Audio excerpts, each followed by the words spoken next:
So thank you all for having me. Today we're going to talk about collaboration innovation and how InterSource Commons and Red Hat are working together. So let's get started. Um, I I cannot get this to go. I am Tracy Bunner, and I work in the OSPO at Red Hat. I've been there for about a year, but I've been at Red Hat for a little over 8 years. I'm located in Raleigh, but I tell everybody, and my accent tells you that my heart is in West Virginia. That's where my family is and where I grew up. I'm a mom to three plus one because I'm raising my granddaughter now. I'm a writer, I'm a rule follower, and I'm an eternal optimist. So you could probably say I'm pretty type A. So I wanted to talk to you today about the challenge that we were facing at Red Hat. All of a sudden, we had people from our field coming to us, and they were saying things like, how does inner source relate to open source? What is inner source? What are some companies that have successfully implemented inner source? How can we help the companies that are our customers get started with inner source? Are there any tools or techniques or anything that can help them with inner source? And those were a lot of great questions. And I did what I always do. I went to Google.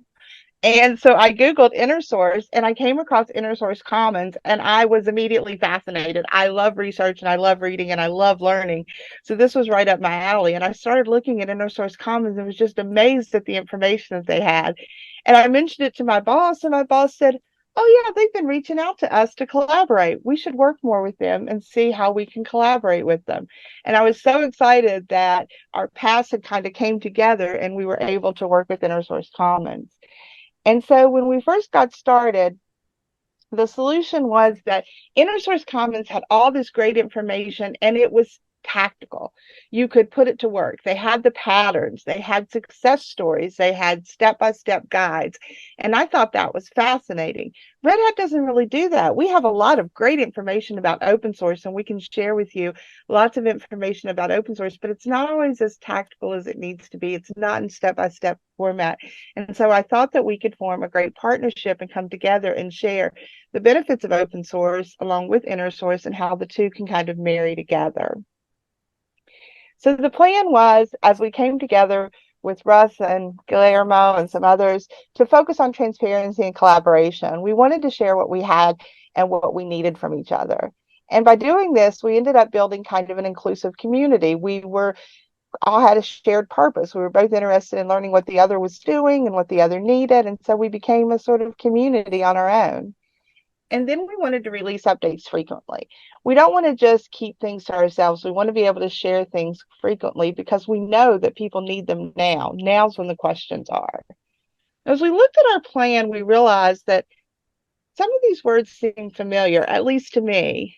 And that's because there's a connection between inner source and open source that we identified. And that connection really lies within the open source principles. A lot of people talk about the open source principles, but not in the way we do at Red Hat. At Red Hat, we believe that open source principles are more than just about software development. For us at Red Hat, open source principles really are a foundation and they can help improve any development process. We think that they're more than just a method for making world-class software. We believe that there's a spirit, an ethos, a way of working. And we actually like to call our open source principles the open source way. And today I'm going to share with you how that open source way can help you to collaborate and to work through a project. But let's start with the open source principles. We focus on 5 main open source principles. It's transparency, meaning that we all have access to the information and materials that we need to do our best work. Collaboration. When we're free to participate, we can enhance each other's work in unexpected ways. I love being in a group of people when somebody has an idea and I'm like, wow, I never would have thought of that on my own. That to me is what true collaboration is all about. And you see that in community, our third principle.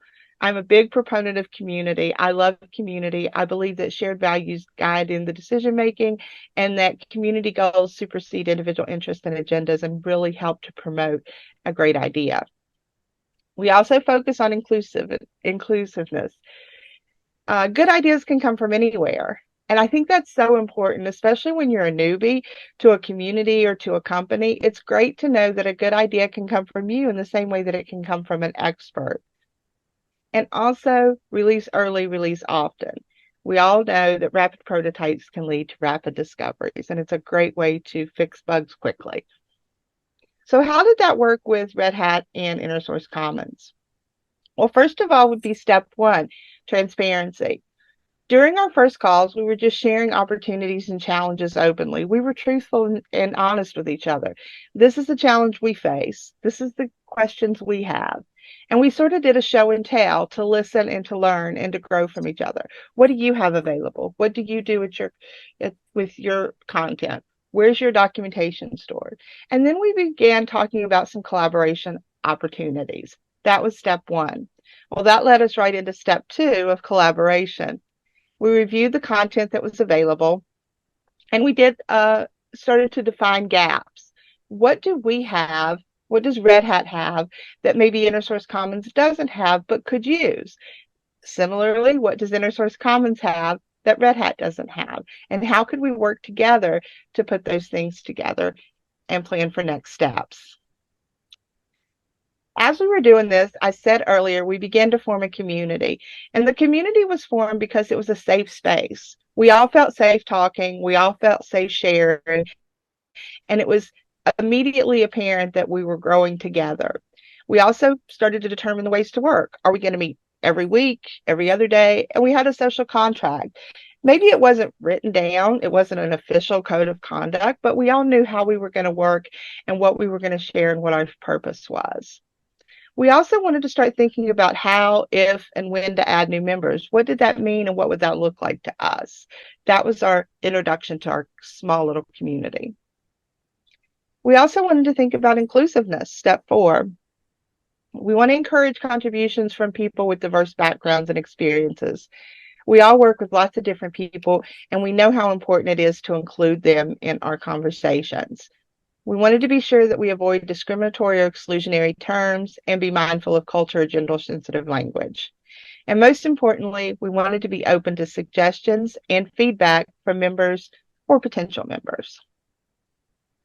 And finally, release early, release often. How are we going to do that?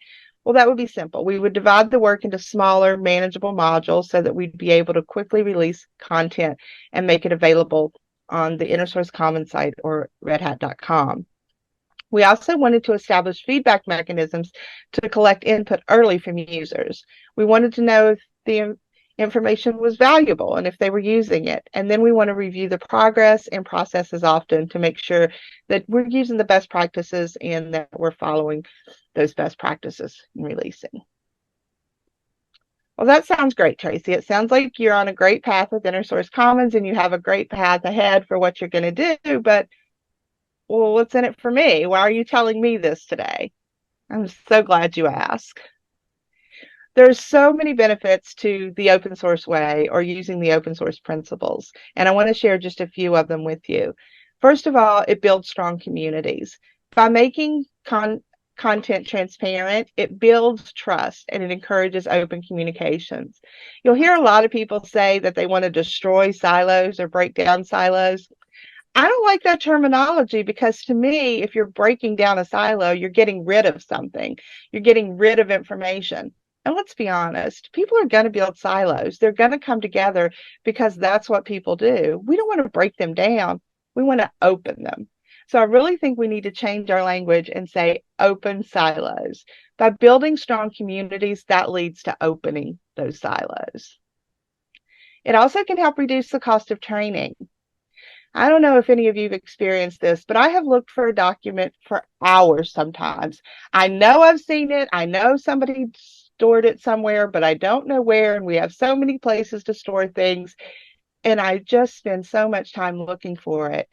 Having your content transparent and having transparent and open communication channels like chat rooms, mailing lists, forums where you can go and talk to people and ask questions can help reduce that cost. And it also helps reduce training because now I know where I can go to get an expert. I know where I can go ask questions. It also helps to enhance security. Lots of times there are bugs and things, and it takes a while to identify them. But if you have transparency and you're sharing your content openly with people, they can quickly find the vulnerabilities. They can quickly make the changes. And so it makes things more secure. It also helps to assist in developing governance models and access controls up front so you don't have as many problems with security down the line. And it fosters rapid innovation. Providing a feedback loop is a great way to identify issues, to gather user insights, and to figure out what's going to work best for your users. Sometimes we think we know what people need, but hearing from them is really the best way. It also helps to foster a culture of continuous innovation. It helps people feel like they're a part of something. And because they feel like they're a part of something, they want to continue to be a part of that. Just like what Guillermo was saying with the belts, that's a great way to help people to continue to be a part of the innovation, to continue to be a part of the conversation. It helps to foster that culture of giving.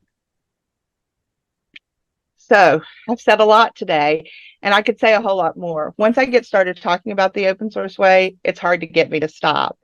But I do have some more things for you. I have some great resources for you. The open source way is actually available online, free to you.